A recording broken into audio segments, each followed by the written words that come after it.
Vamos, eu preciso de pelo menos uns 6.000 incendiários. Tem algum incendiário aqui?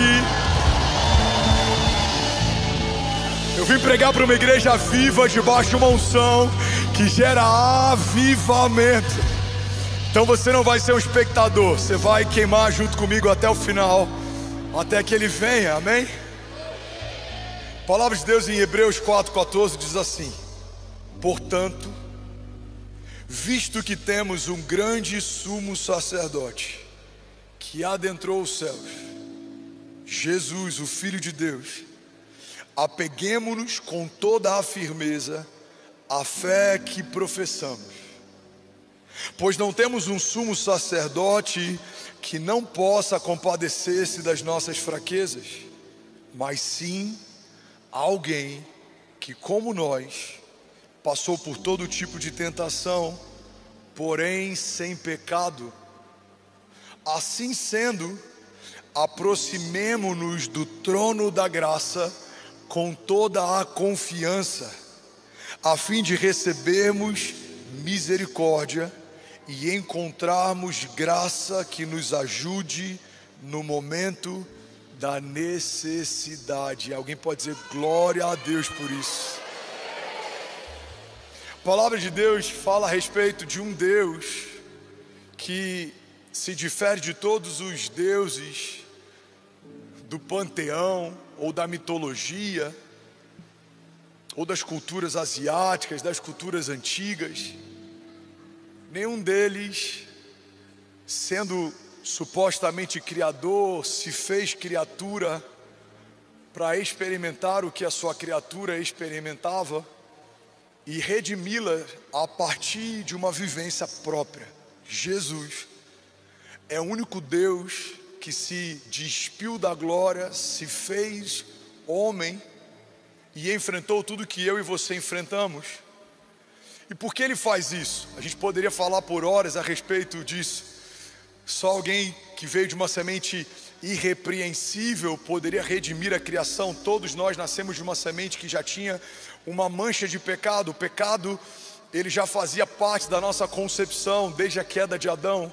É por isso que aquela parábola que fala sobre o bom samaritano fala a respeito de um religioso que não faz nada pelo homem caído. Em seguida, um levita, alguém que trabalhava na administração do templo, não faz nada pelo homem caído. Mas então vem um homem por um outro caminho, um viajante, alguém estrangeiro, ou seja, alguém que não era daqui, mas veio para cá. E a Bíblia fala que esse homem, que veio de um caminho distinto, então fez pelo homem caído que a religião não poderia fazer. A parábola do bom samaritano é muito mais do que justiça social ou boas ações. A parábola do bom samaritano fala a respeito de uma salvação que só poderia ter sido liberado por alguém que não necessitava ser salvo, alguém que não necessitava de perdão ou de remissão, alguém que veio de uma semente irrepreensível, incorruptível. Por isso que Jesus é gerado dentro de um ventre virgem, porque não poderia ter sido um ventre visitado pelo sêmen de homem algum. A palavra sêmen, inclusive, ela está ligada à semente, ou seja, uma semente que veio do próprio Deus, enxertado dentro de um ventre nunca antes visitado, gera então o verbo encarnado, o próprio Deus caminhando na terra. E a palavra de Deus diz que esse homem, que também era Deus, viveu o que eu e você vivemos, passou pelo que eu e você passamos, enfrentou as tribulações que eu e você enfrentamos. Ele foi traído, ele foi abandonado, ele foi subjugado, ele foi rejeitado. Então, a partir de toda a vivência de Jesus, ele estabelece uma vitória na cruz do Calvário. Por isso a palavra de Deus diz que precisamos ter, em meio a toda tribulação, bom ânimo, meio a toda confusão, todo levante, todo ataque das trevas, tem de bom ânimo, porque eu venci o mundo, diz o Senhor. Alguém está comigo? Diga amém. Está dando para acompanhar na velocidade 2? A gente gosta de complementar essa passagem como se Deus precisasse da nossa ajuda para ser quem é e fazer o que faz. A gente costuma dizer: eu venci o mundo e vocês vão vencer também. Mas Ele não está ancorando pela vitória do passado uma vitória nossa no futuro. Ele está dizendo: quando eu venci, está consumado. Em outras palavras, tem de bom ânimo, eu venci. Game over. Já está estabelecido, consumado. A tua vitória de amanhã não vai vir pela tua batalha de amanhã, vai vir pela batalha que eu já travei por você há mais de 2000 anos atrás. Eu recebi sobre o meu corpo o teu jugo, eu recebi sobre a minha carne o teu pecado, eu recebi a partir daquele cálice a separação. Eu fui desconectado do meu Pai, da Trindade, porque naquele momento então ele morre não como filho de Deus, mas como pecado de toda a humanidade. Mas ao terceiro dia, o Pai então envia o Espírito que adentra um lugar de morte. Em meio ao Hades, então, a vida que havia morrido volta a viver. E é essa a certeza que temos, é a garantia de que, a despeito de tudo que se levante ao nosso redor, tudo vai terminar bem. Porque a última palavra do meu Deus, mesmo que eu esteja em meio a cenários de morte, quem sabe até sepultado, a palavra de Deus pode fazer um homem voltar a viver. Foi assim com Lázaro, foi assim com o exército no meio de um vale de ossos secos, foi assim com Jesus, e será assim com cada promessa que você enterrou ao longo dos anos. Alguém recebe isso em nome de Jesus? Eu declaro o poder de ressurreição. O próprio Deus que viveu o que você vive, passou pelo que você passa e sabe o que você sente, Ele trará de volta à vida aquilo que parecia estar morto. Eu declaro em nome de Jesus, projetos de Deus, palavras de Deus, promessas de Deus, voltem a viver. Alguém comigo aqui, diga amém. Você pode celebrar Jesus no seu lugar. Aleluia. Aleluia. A palavra de Deus está dizendo: o Deus verdadeiro e fiel se compadece, não só porque ama aquilo que fez, mas porque sabe o que vocês sentem, porque sentiu também. Ele ordena que honrem pai e mãe, porque Ele honrou também. Ele ordena que a gente seja submisso, porque Ele se submeteu também. Deem a Roma o que é de Roma, deem a Deus o que é de Deus. Aquela moeda de ouro que vem na boca de um peixe gera um milagre financeiro, não para qualquer tipo de coisa, senão para pagar o imposto. Alguns acreditam que Pedro e Jesus eram o único em maioridade, e por conta disso precisavam pagar o imposto, e por conta disso são os dois citados na confecção desse milagre. Eles estão ali, e aí da boca de um peixe sai uma moeda de ouro, e eles pagam o que precisavam pagar. Então Jesus ele se apresenta como Senhor, mas também como servo. Coloca uma toalha na cintura e lava os pés dos discípulos. Ele se coloca como mestre, mas também como aluno, como de costume, ia à sinagoga para aprender, e em algum momento ele se levanta e começa a ensinar. Ele se apresenta como filho, mas a liderança dele também é paternal, porque você tem alguém como João, com a cabeça recostada sobre o seu peito para ouvir as batidas do coração de Jesus. Então ele é alguém que, ao mesmo tempo que se apresenta como filho, também tem uma liderança paternal, eu boto entre aspas. Também em alguns momentos se revela como pai. Ele é alguém que, mesmo sendo livre de qualquer condenação ou mancha de pecado, quando é chamado de bom, ele transfere isso para o Pai. Ele fala: não, bom é o Pai que está nos céus. Então o verbo encarnado não pode ser julgado sobre nenhum aspecto. Não houve nele vanglória, não houve nele em nenhum momento nada que pudessem condená-lo. E a palavra de Deus está dizendo que esse homem, que também é Deus, enfrentou todas as tribulações que a gente enfrenta. E ele então agora está como intercessor, assentado à direita do Pai, e ele intercede por nós. E é por conta do que ele fez que podemos confiadamente caminhar debaixo da misericórdia e da graça de Deus. E a partir desse entendimento que eu quero pregar a mensagem de hoje. E o tema da mensagem de hoje é sobre o Deus que luta por você. Alguém está comigo? Diga amém. Fala para quem está do seu lado, existe um Deus que luta por você. Vamos lá, Goiânia Alphaville, Igreja do Avivamento. Vamos, alguém comigo? Você pode levantar as mãos e declarar, diga: o meu Deus luta por mim. Isso pode parecer simples, mas na verdade isso é muito poderoso. É um conceito até diferente de muitas outras religiões ou do entendimento de muitos outros pseudo-deuses.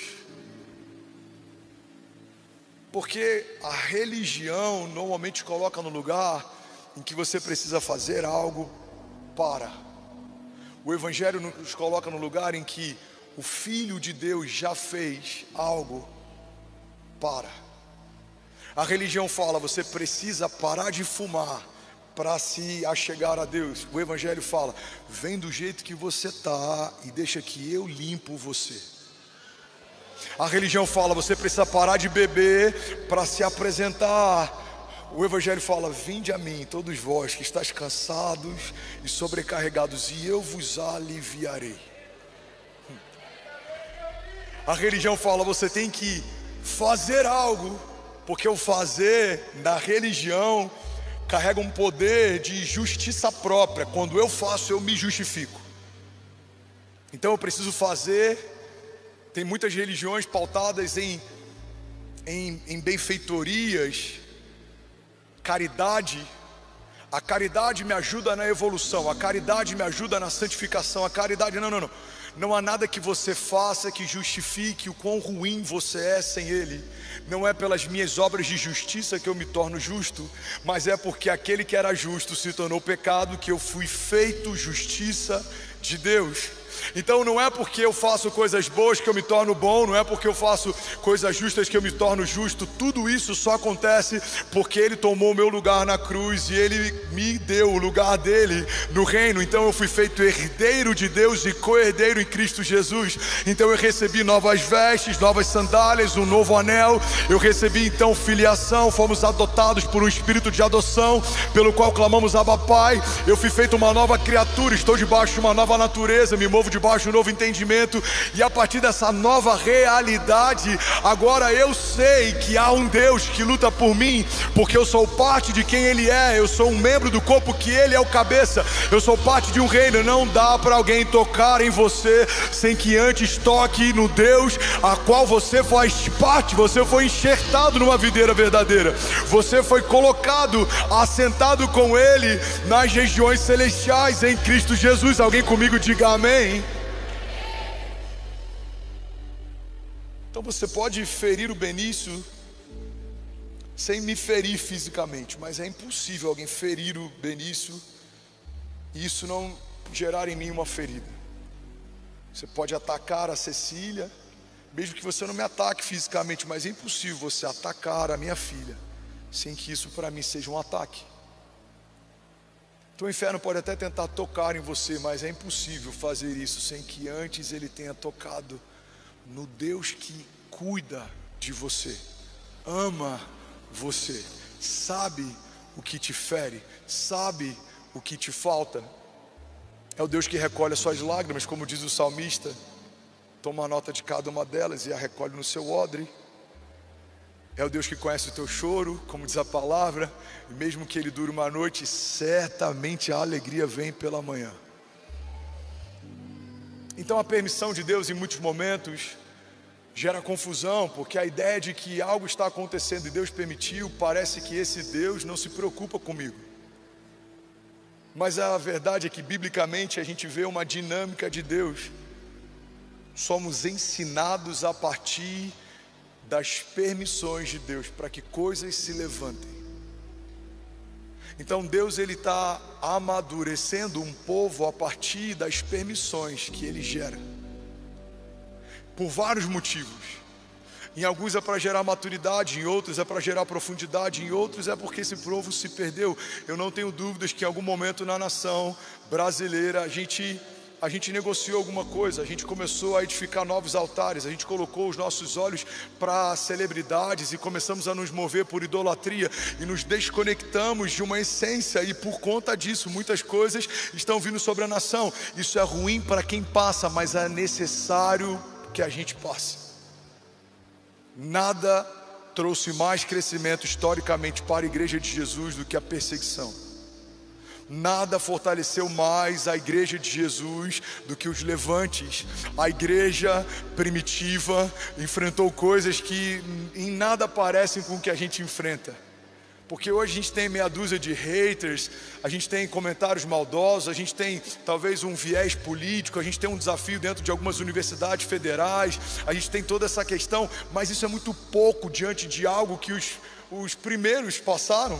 A gente tem o primeiro mártir, Estevão, sendo apedrejado. A gente tem a igreja primitiva se reunindo em lugares subterrâneos. E aí logo depois a gente tem Nero, um imperador tão mau, que ele usava dos cristãos como lanternas para iluminar a cidade. Cristãos eram empalados e eram envolvidos em cera e tacavam fogo neles para que eles pudessem iluminar as cidades. Vemos arenas como o Coliseu e muitas outras em que cristãos eram parte do entretenimento dos pagãos. Irmão, o que a gente está vivendo não é nada em relação ao que já se viveu, mas a verdade é que a gente está em 2025 e temos milhões e milhões e milhões e milhões e milhões e milhões de pessoas que confessam a fé em Jesus, tentaram parar a igreja, tentaram calar a igreja, tentaram sufocar a igreja, tentaram apagar da história a igreja, mas a igreja nunca foi tão poderosa, numerosa, gloriosa, forte. Por quê? Porque nada para a igreja de Jesus. Alguém comigo aqui diga amém.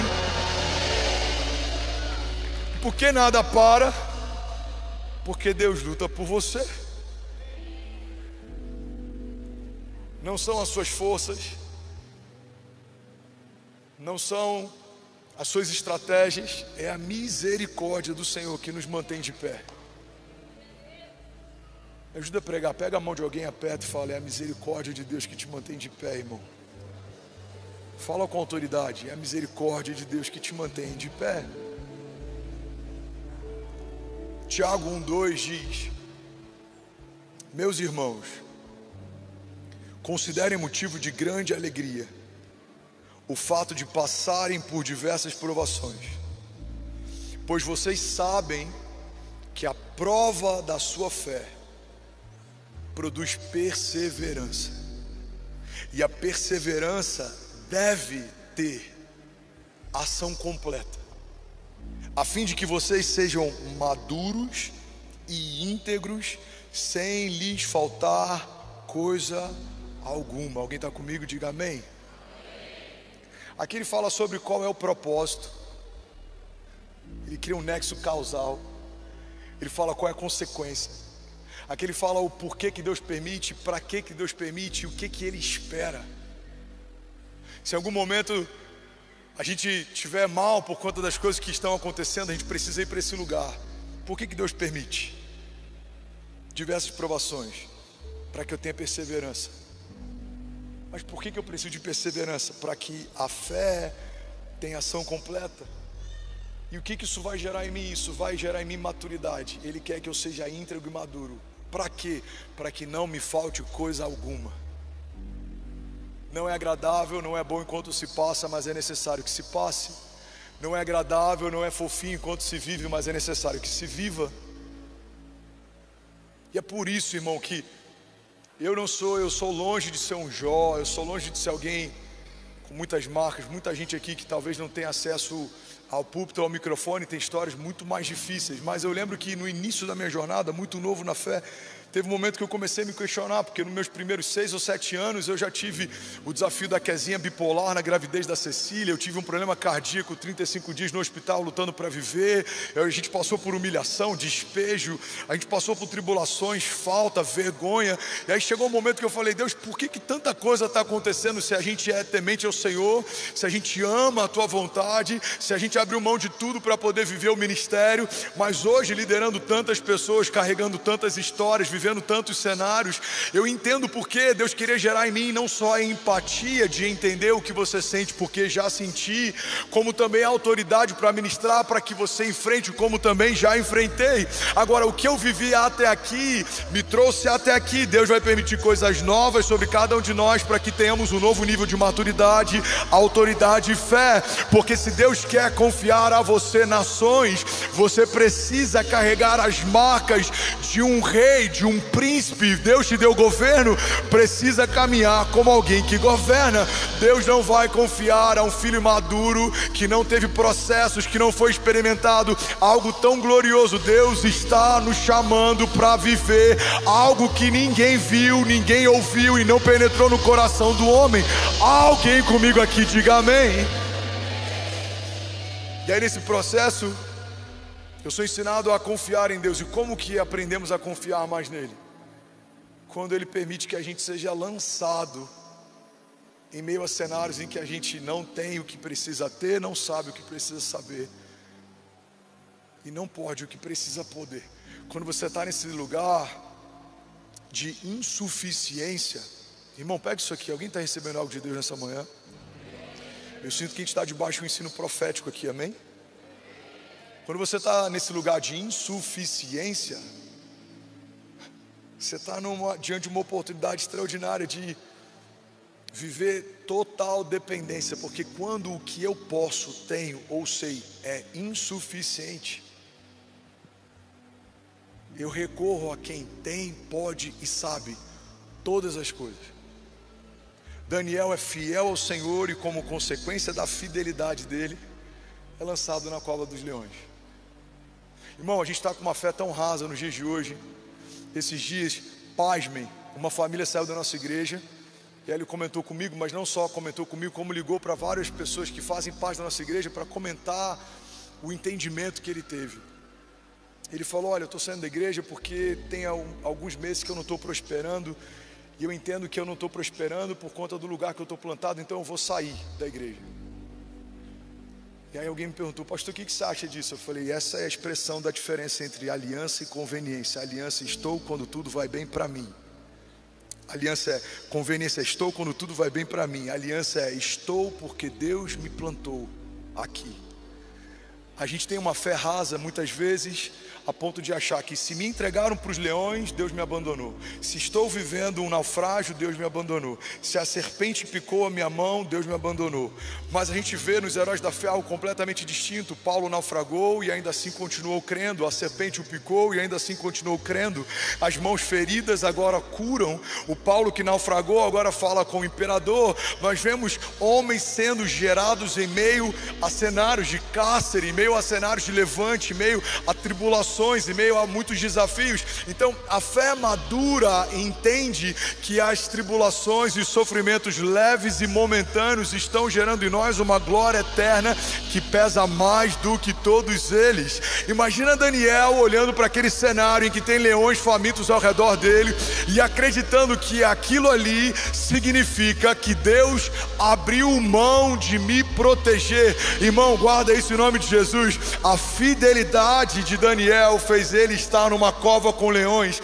A fidelidade de José fez ele estar vendido e escravizado em meio a cárceres. A fidelidade de Paulo fez ele estar em meio a cadeias, naufrágios e perseguições. A fidelidade de Jesus fez ele assumir para si um cálice que não era dele. Ele pediu ao Pai: se possível for, afasta de mim esse cálice, mas todavia seja feita a tua vontade. Irmão, não se assuste se a tua fidelidade ao Senhor te colocar em cenários adversos. Alguns foram lançados em fornalhas, outros em covas de leões. Alguns foram lançados em cenários adversos, mas em todos eles aprenderam que há um Deus que luta por você. Daniel viu leões jejuarem na presença dele. Os homens que lançaram numa fornalha viram 4 homens dançando com eles no meio do fogo. Paulo viu uma serpente se tornar testemunho, e os homens que crucificaram Jesus falavam entre si: certamente ele era quem dizia ser. O sol se recusou a brilhar, era dia e se tornou noite. As pedras se partiram, homens ressuscitaram e voltaram para suas casas. Então, em meio a todo aquele caos, quando a terra chora a morte do seu Criador, a criação percebe: de fato, crucificamos o Filho de Deus. Ele era quem dizia ser. Você pode pegar o primeiro dia da morte de Jesus e tratar isso como sendo o final da história. Irmão, olha para mim. Você pode entrar num caminho como os homens de Emaús, ou como os discípulos que voltaram a fazer o que faziam antes do encontro com o Mestre. Você pode ser como aqueles que no segundo dia, em meio a silêncio, acharam que o projeto havia sido abortado, ou que talvez eles estavam esperando pelo homem errado. Ou você pode permanecer até o terceiro dia e receber a notícia de que, a despeito de tudo o que estava acontecendo, Deus enviou resposta, e da morte a promessa voltou a viver. Você tem noção que em Atos 2 a Bíblia fala que estavam todos reunidos em um lugar, até que veio sobre eles revestimento de poder, o Espírito foi derramado sobre a igreja, eles foram empoderados. Mas a Bíblia fala sobre algo que acontece entre Atos 2 e a espera. Jesus, ele volta dos mortos, ele diz para eles: olha, eu tenho que ir, porque se eu não for, o Pai não virá sobre você, o Espírito não virá sobre vocês, é necessário. Mas permaneçam. Olha para mim, irmão, permaneçam até que venha sobre vós o revestimento de poder. Irmão, Jesus lembra algo que o profeta Joel já havia falado. O próprio Jesus, ele fala: fiquem, não saiam, fiquem, aguardem. Você sabe o que acontece entre essa palavra de Jesus e Atos 2? Centenas foram embora, porque não quiseram esperar. Aí vem Atos 2. Estavam reunidos em um só lugar. Quem estavam? Aqueles que esperaram até que se cumprisse a promessa de Deus. Quem são aqueles que não estavam? Aqueles que não conseguiram esperar a promessa se cumprir. Tem muita gente que desanima, porque esse ato entre a promessa e o cumprimento dela parece abandono. Essa janela temporal entre o dia que Deus te prometeu e o dia que Ele cumpriu a promessa que te fez, parece demora. A gente vê Abraão, pai da fé, se rendendo a isso. Irmão, eu e você, a gente vai tropeçar nisso. Heróis da fé tropeçaram nisso, o pai da fé tropeçou nisso. Deus fala que Ele vai ser pai, e aí Ele tenta dar um jeito para que a promessa se cumpra, e Ele gera um filho. Mas esse filho é tratado pelos céus como filho da precipitação, a tal ponto que quando Deus pede que ele entregue o filho, ele fala assim: Abraão, pega o teu único filho, aquele a quem você ama. Imagina Abraão olhando e falando: Senhor, mas eu tenho dois. Os céus estão dizendo: não, Abraão, você tem dois para a terra, mas para os céus você só tem um, porque os céus só consideram aquilo que começa por Ele. Se não começa em Deus, para os céus não é levado em consideração. A terra fez um filho na precipitação, mas os céus te entregou um único filho como promessa. Então pega o teu único filho, aquele quem Deus te deu e a quem você ama, e entrega. Irmão, alguém está comigo? Diga amém. Quantas vezes a gente acha que foi abandonado, porque nesse caminho entre a promessa e o cumprimento dela, a nossa fé que espera foi reprovada. Eu lembro que eu preguei um tempo atrás aqui sobre 3 tipos de fé, ou 3 características da fé: a fé que espera, a fé que entrega, a fé que confia. A fé que espera talvez seja a manifestação mais simples de fé, talvez a mais rasa de fé. Alguém que entrou aqui pela primeira vez, talvez não conheça nada da Bíblia. Se eu apresentar um texto e perguntar: você crê que Deus pode te curar? Talvez você já tenha esse nível de fé que espera. Eu creio. Então sai do seu lugar, vem à frente. Aí você sai, ou seja, você se move a partir dessa pequena fé que já tem. A fé que entrega não. A fé que entrega não dá para a gente exercê-la no nível raso de fé, porque você tem que crer tanto no caráter de Deus a ponto de se mover a partir do que crê. Eu creio no caráter do Deus que me pede algo, mas tem algo melhor para me recompensar. A palavra de Deus diz: entrega os teus caminhos ao Senhor, confia nele, o mais ele fará.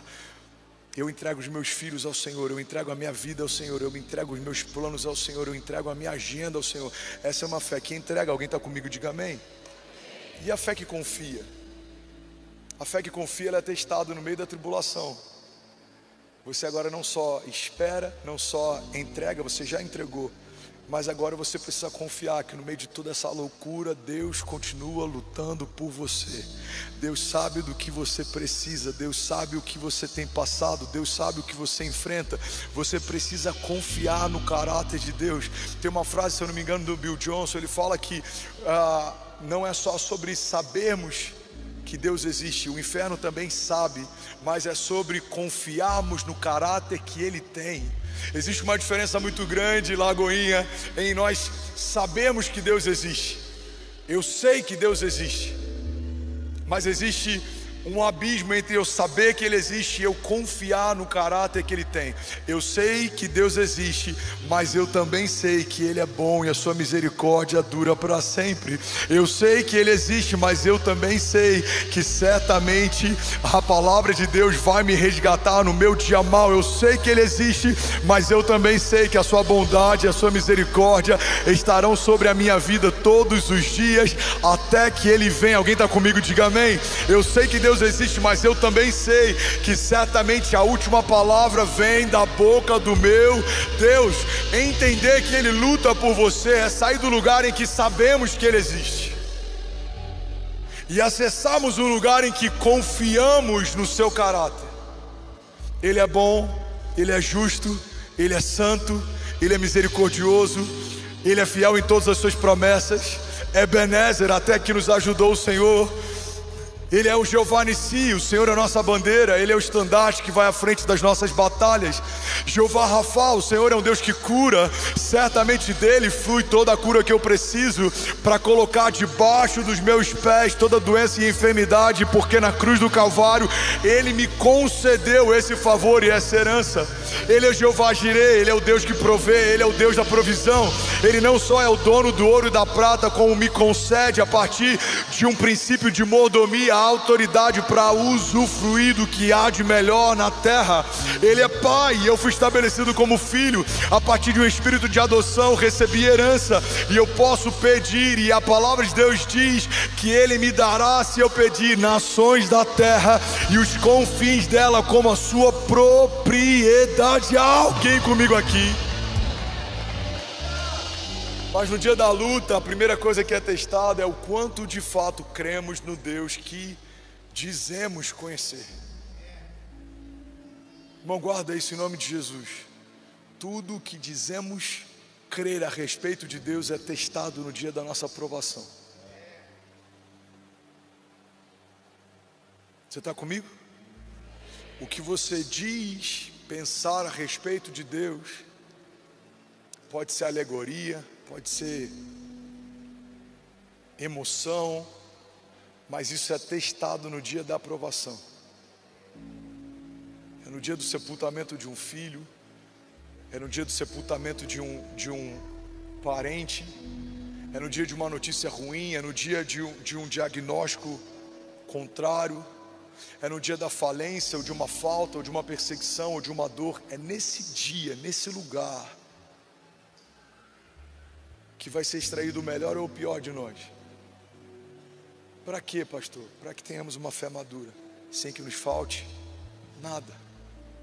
Não é bom, não é agradável, não é fofinho, mas é necessário, porque para o lugar que Deus quer nos levar, é necessário que a gente já tenha passado em alguns lugares junto com Ele. O salmista diz: mesmo que eu ande por um vale de sombras e morte, mal nenhum eu temerei, porque Tu, Senhor, estás comigo. O salmo que começa num vale de sombras e morte termina numa mesa preparada pelo Senhor na presença dos inimigos. E há uma dupla honra, como um óleo fresco derramado sobre a cabeça, e há um transbordar com um cálice que está além de uma medida natural. Tudo que Deus faz vai além da medida que você teria para receber. Deus te prometeu algo, se você for fiel, Ele vai te dar além do que prometeu. Deus te confiou algo, se você for fiel, Ele vai derramar além do que prometeu, porque a medida de Deus é o exagero. A terra são como estrados para os seus pés. Alguém recebendo de Deus, diga amém. Então esse é um dos maiores desafios da nossa jornada de fé, se manter estável em meio a uma jornada instável. Homens são instáveis, líderes são instáveis, Promessas de homens são instáveis, governos humanos são instáveis, a economia é instável, o clima é instável, a nossa saúde natural é instável, relações são instáveis. Nossa jornada de fé é conseguir permanecer estável a despeito das instabilidades. Eu já falei sobre isso aqui. Bill Johnson pede a esposa dele, ele vai pregar no domingo seguinte, todo o conselho se reúne e tenta convencê-lo a não fazer. Ele fala: eu vou fazer. Você acabou de ter uma perda, você está num momento delicado. Bill, não prega, eu vou pregar. E aí ele sobe no púlpito e ele faz algo que para mim é eles têm um termo, milestone, é uma pedra fundamental, é algo que para mim ficou firmado como um balizador. Esse é um bom termo, é um balizador. Bill Johnson sobe e ele fala: haverá um tempo em que não teremos que enfrentar a dor, nem o luto, nem o choro, nem a perda. E nesse momento eu estarei adorando ao meu Deus na glória. Mas eu não posso abrir mão da única oportunidade de adorá-lo em meio à dor e ao meu choro e ao meu luto. Eu não vou perder essa oportunidade de honrá-lo. Então eu quero pregar hoje, talvez no momento mais difícil da minha história. O que esse homem de Deus está dizendo? Que haverá um tempo em que o luto não vai existir. Então a minha adoração vai ser diferente de um momento em que temos na terra, enquanto conseguimos adorá-lo, mesmo enlutados, mesmo em meio a crises, mesmo em meio a faltas, mesmo em meio a dor, mesmo em meio a perseguições, mesmo em meio a fragilidades. A gente está fragilizado, mas ainda assim decidimos adorá-lo e servi-lo e honrá-lo e derramar tudo aos seus pés e colocar as coroas aos pés dele. Por quê? Porque na terra temos uma oportunidade que nos céus não nos será dada. Lá estaremos completamente supridos, guardados, não haverá tentação, o tentador já terá sido vencido, não haverá falta, toda falta já terá sido suprida, não haverá dor, toda dor haverá sido preenchida, não haverá lágrima, toda lágrima já haverá sido enxugada. Então estamos no período único da nossa jornada de fé, estamos na terra, somos homens comuns e podemos entregar a Ele o melhor no meio da nossa fragilidade. Por isso a tua entrega nos dias de hoje é tão poderosa. Ela vai gerar em você salvação ou condenação, ela vai gerar em você galardão ou ausência deles. Irmão, não podemos nos distrair, porque a gente está vivendo algo que vai ecoar na eternidade. Os frutos das suas escolhas hoje definem o teu lugar na eternidade. Alguém está comigo? Diga amém. Precisamos ter uma fé crescente. O que é uma fé crescente? Alguém consegue ouvir mais 10 minutos dessa palavra? O que é uma fé crescente? É uma fé que na estação nova carrega uma medida diferente da estação anterior. Quando eu caminho debaixo de uma fé crescente, até o tipo de tentação e desafio que eu enfrento é diferente dos desafios que eu enfrentei na estação anterior. Irmão, olha para mim. Se o mesmo pecado que você luta é o pecado de 10 anos atrás, significa que você ainda não rompeu, você está no mesmo lugar. Você ainda está com essa história. Pastor, eu tinha problema com pornografia. Passou. Agora você vai ter um novo problema. Qual que é o problema? Eu estou prosperando demais e a minha carne me chama o tempo inteiro para não ser generoso. Ou então Deus está me usando demais e o tempo inteiro eu tenho que lutar para que eu não me envaideça.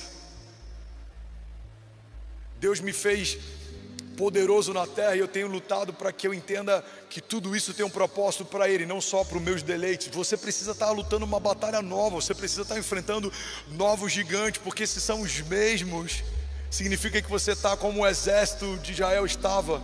A Bíblia fala que Davi chega e há um gigante que há tempos está ali afrontando o exército. Davi, então ele chega, é um cenário diferente, ele não estava acostumado com o grito daquele gigante. Ele olha e ele fala: quem é esse homem sem aliança? Quem é esse incircunciso filisteu que está confrontando o exército do Deus vivo?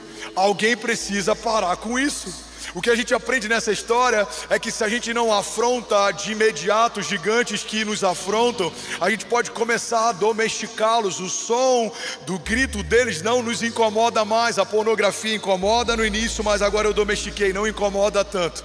Esse gigante me incomodava no início, mas agora eu domestiquei, não incomoda tanto. Não, irmão, precisamos viver de glória em glória. Isso significa que estaremos de batalha em batalha. O que você enfrenta hoje é diferente do que você enfrentava ontem, porque você está vivendo um tempo novo. Deus está fazendo coisas novas. Alguém comigo diga amém. Como líder, eu enfrento calúnias hoje que não enfrentava um ano atrás, 6 meses atrás, que milhões de amigos meus na mesma posição, líderes espirituais de uma comunidade de fé, não enfrentam. Por quê? Porque hoje o tamanho que Deus, pela misericórdia, tem permitido ocupar, e a abrangência e o alcance, gera desdobramentos que em outros momentos não geraria. Ninguém quer atacar algo que não tem um resultado quando se ataca. Então eu preciso entender que a calúnia de hoje não é porque Deus hoje me abandona, é porque Deus me colocou num lugar que, como consequência, eu enfrento coisas que antes não enfrentava.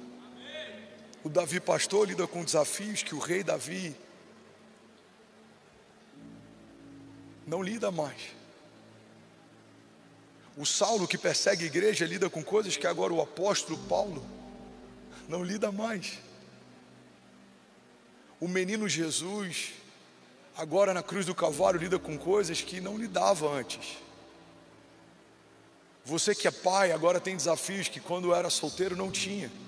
Você que é cristão agora lida com afrontas que quando era ateu não enfrentava. Você que tem recursos agora lida com desafios que antes, quando você não tinha nada, não enfrentava. Alguém está comigo? Diga amém. Mas eu vim aqui para declarar que existe um Deus que luta as nossas guerras. Sacode alguém aqui, me ajuda a pregar. Fala: existe um Deus que luta as nossas guerras.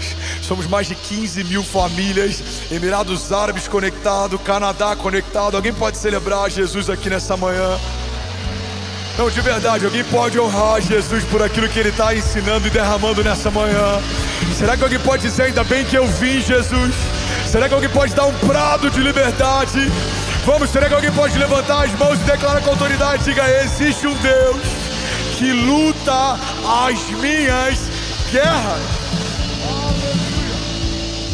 Isaías 64:4 diz assim: desde os tempos antigos ninguém ouviu, e nenhum ouvido percebeu, e olho nenhum viu outro Deus além de ti, Senhor, que trabalha para aqueles que nele esperam.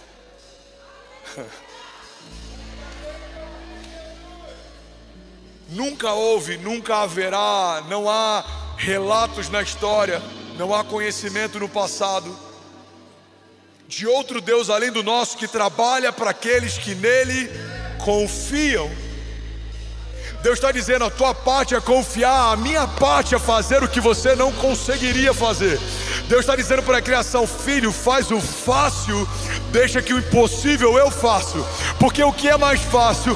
Crer que um pedaço de madeira tocando um pouco de água pode fazer o mar se abrir, ou abrir o mar para o povo passar. O que é o fácil? Crer que todos os dias dos céus haverá um pão que supre a fome, ou fazer pão descer do céu? O que é mais fácil? Procurar no meio da multidão quem tem algum tipo de alimento para ser usado como matéria-prima de um milagre, ou multiplicar 5 pães e 2 peixinhos para que uma multidão coma e os cestos voltem cheios de pão para casa? O que é mais fácil? Chamar um pescador como Pedro e pedir que ele lance um anzol, ou fazer da boca daquele peixe sair uma moeda de ouro? O que é mais fácil, irmão? Lançar sobre Jesus o nosso fardo, ou redimir toda a criação e livrá-la da condenação eterna. Deus está dizendo: faz o fácil, filho.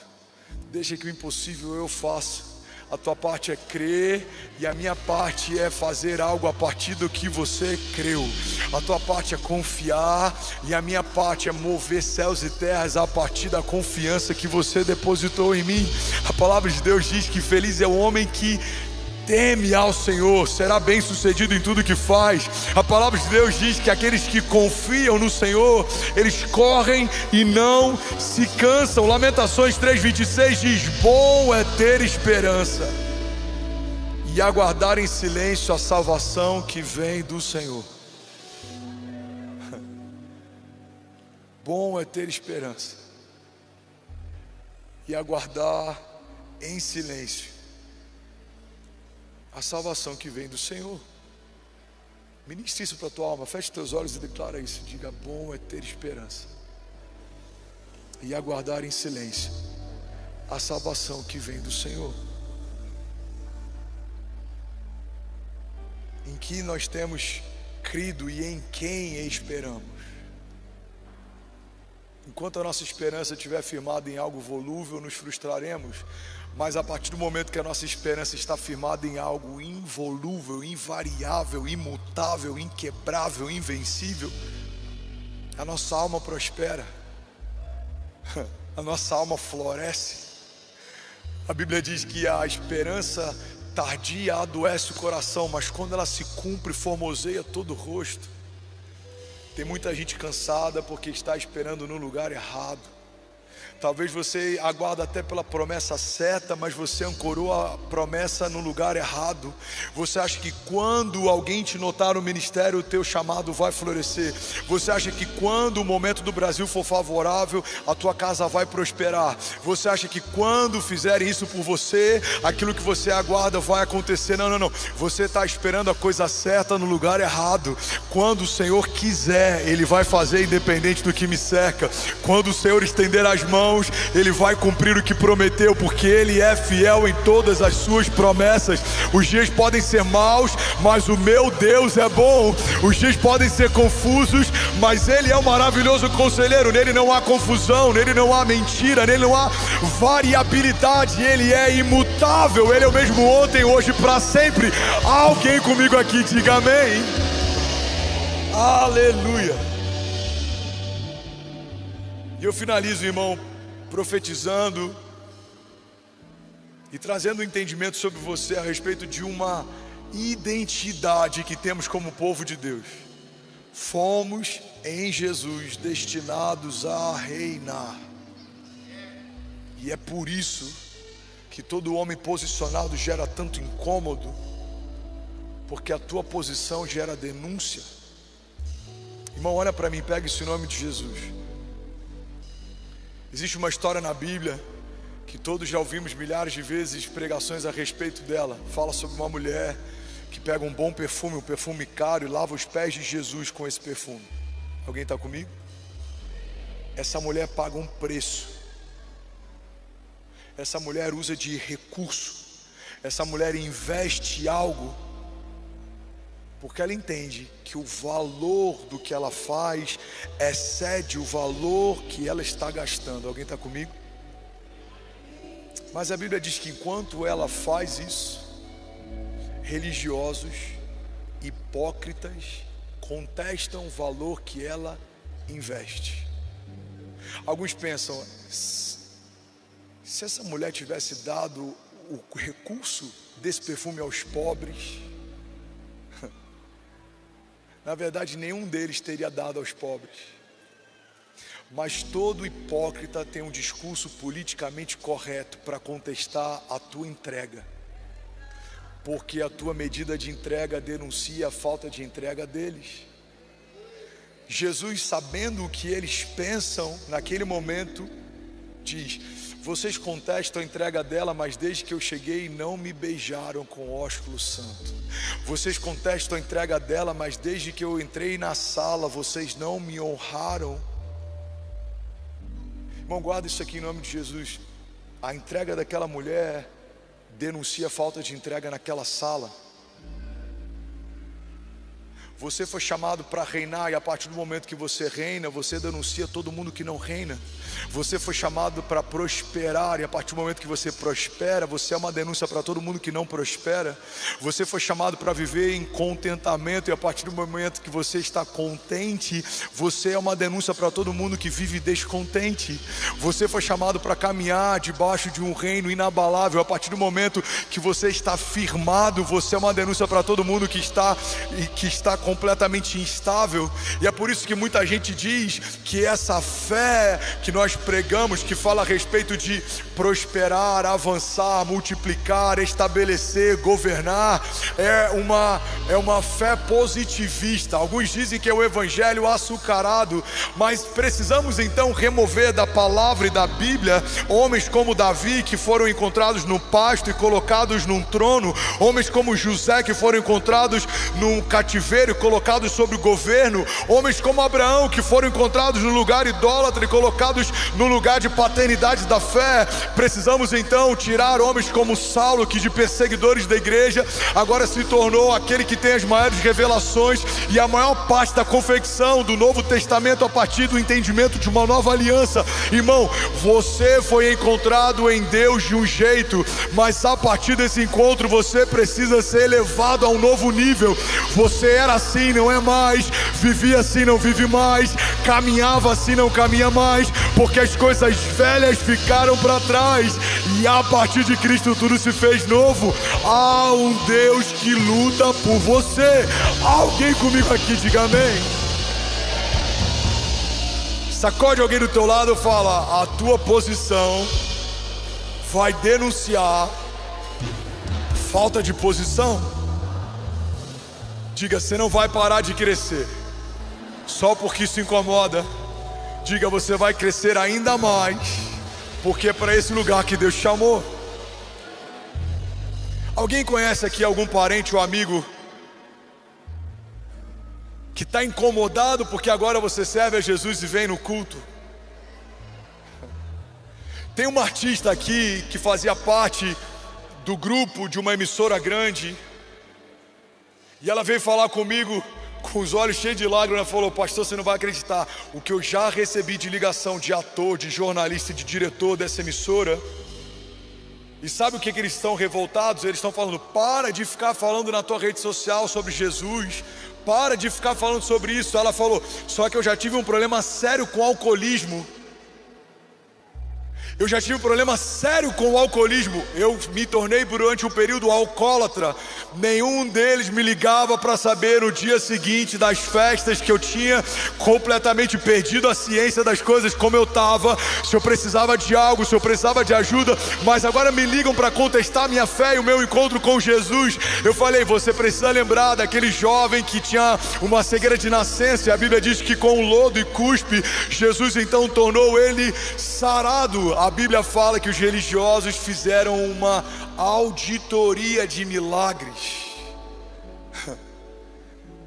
Ninguém estava preocupado com o modus operandi daquele jovem cego que ficava às portas.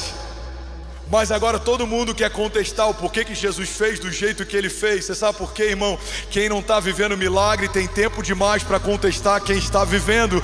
Quem não está vivendo romper tem tempo demais para contestar quem está rompendo. Mas Deus te chamou para reinar, e mesmo que coisas se levantem, há um Deus que luta por você. Alguém comigo aqui, diga amém. Levante sua mão direita e declare com autoridade. Diga: em Jesus eu fui destinado a reinar. Apocalipse 5:9 diz assim: foste morto, e com teu sangue compraste para Deus homens de toda tribo, toda língua, todo povo e nação. E tu os constituíste reino e sacerdotes para o nosso Deus, e eles reinarão sobre a terra. Vamos ler isso junto? Levante as suas mãos, vamos ler. Pode manter esse versículo 10. Tu os constituíste reino .